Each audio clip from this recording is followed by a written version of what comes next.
This is a Rylo 360 camera.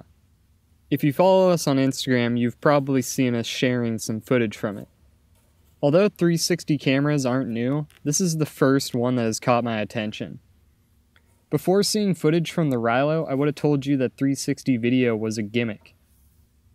After a friend of mine sent me a video of the photographer Lee Trumpor using the camera, I immediately saw its potential and decided to pick one up myself.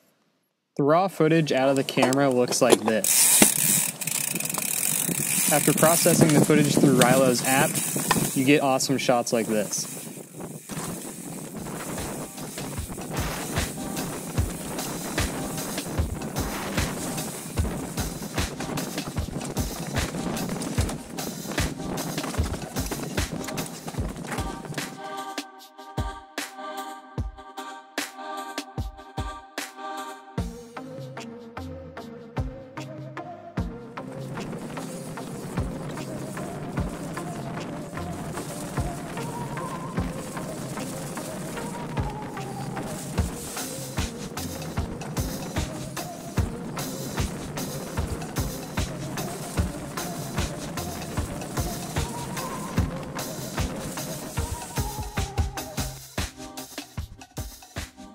After using the camera for a few weeks, I'm not only impressed by how awesome the footage is, but how easy Rylo has made it for you to edit and upload your footage.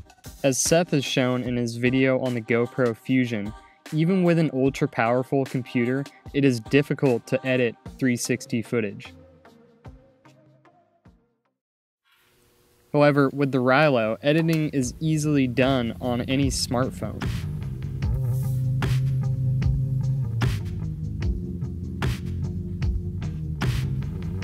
All the footage in this video has been edited on my iPhone in the Rylo app.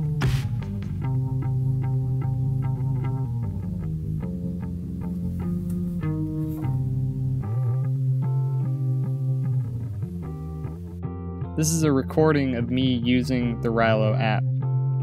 I'm following Dane down a trail, and you can see that even while I'm pedaling, the footage is still stable.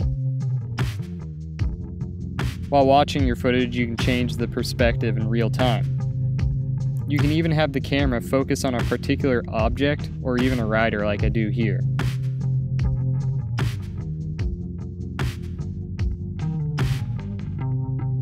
Results can vary with this feature, but I think right here it works pretty well.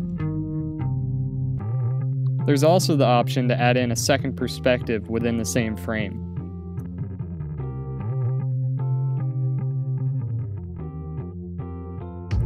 Other adjustments include trimming the clip, changing the speed, basic color correction, level, and crop. Once you're finished editing your footage, you just export it onto your smartphone and share it wherever you want. In order to get the footage onto our computer, we just airdrop the video from our iPhone onto our Mac. While the app works pretty damn well, Rylo is developing software to edit your footage on a desktop. However, the Rylo isn't without its drawbacks. Obviously, the resolution isn't quite as good as a GoPro.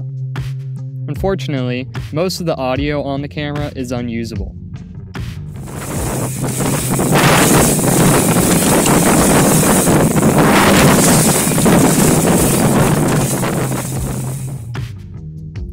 With the current mount options, there isn't a way to effectively place a wind muffler on the camera either. Like most action cameras, the Rylo performs best in environments with plenty of light. Video quality will suffer in low light conditions. However, some experienced video editors might be able to salvage this footage in post-production. After using the Rylo, I'm pretty confident that 360 cameras are going to become the staple action camera. The best thing about this camera is that you almost don't have to worry about where you're pointing the camera. You spend less time fussing with the camera and more time riding. No more asking your friend if the camera is pointed in the right direction, and since the footage is so stable, you don't need to use a gimbal. Without the gimbal, you can get creative with your camera placement. I've messed around with quite a few different mounting locations, and as long as the camera is stable, you almost always get an interesting shot. I've gotten the best results from mounting the camera near my hip. This gives you a good view of what's going on in front and behind the rider, as well as adding more context to the trail. While I don't think it'll replace the GoPro and gimbal setup quite yet, the Rylo looks great on a chest mount as well. I think for the average mountain biker, a Rylo is going to be a much better choice than a GoPro with a gimbal. At $500, the Rylo is just a bit cheaper than buying a gimbal and a refurbished GoPro Hero 4. You don't have to worry about having an expensive computer or software to get professional level quality, and you can experiment with shooting different angles on your rides.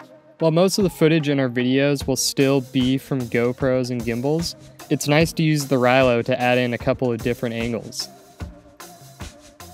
What do you think? Do you see yourself picking up a 360 camera in the future, or are you going to stick with a GoPro?